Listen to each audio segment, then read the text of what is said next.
નમસ્કાર, happy women's day નિમિત્તે આજે દરેક લેડીઝ સાથે હું થોડુંક શેર કરવા માંગુ છું મારી જે વાતો છે, મારી જે દિલની કે ને આપણે દિલની વાતો શેર કરીએ બધા સાથે. તો દરેક લેડીઝને હું શેર કરવા માંગુ છું કે વુમન્સ ડે નિમિત્તે સ્ત્રી એક શક્તિ છે, નારી શક્તિ છે. તો સ્ત્રીને કેવું જીવન જીવવું જોઈએ, બરાબર છે? તો સ્ત્રી એક આપણે કે ને એક વૃક્ષ છે, વૃક્ષનું જ્યારે એનું થડ મજબૂત થશે ને તો ડાળીઓ એકદમ સરસ રીતે રહેશે અને એનામાં ફળ પણ સારા આવશે, બરાબર છે?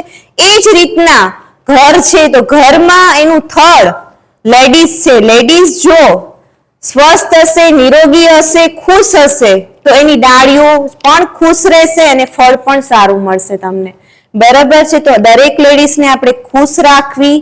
લેડીઝ છે, એક દીકરી છે તો દીકરીને પણ ખુશ રાખવી છે, પત્નીને પણ ખુશ રાખવાની. અને એક મા પાત્ર એવું છે ને કે દરેકનું સહન કરી અને રહે છે.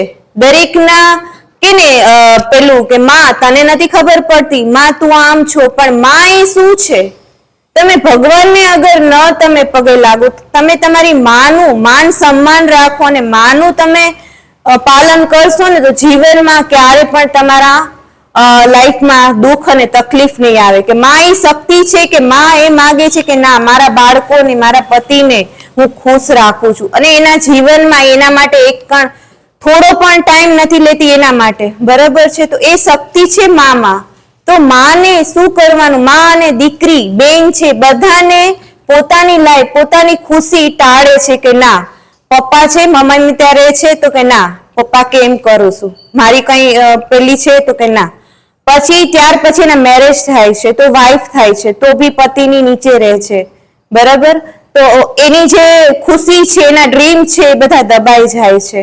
અને જ્યારે એક માં બને છે ત્યારે બાળકોમાં તેની જિંદગી જતી રહે છે. તો એની લાઈફ એની શું છે, એની ખુશી શું છે, એના ડ્રીમ શું છે? તો ખરેખર હું એટલી જ પ્રાર્થના કરું છું બધા લોકોને કે તમારા ઘરમાં દરેક લેડીઝ છે, બેન છે, દીકરી છે, માં છે, તો એની ખુશી તમે સાંભળો અને એના માટે તમે થોડુંક જીવન જીવવા માટેની તક આપો. એની ખુશી છે એના માટે તમે એને થોડુંક સન્માન આપો, બરાબર છે?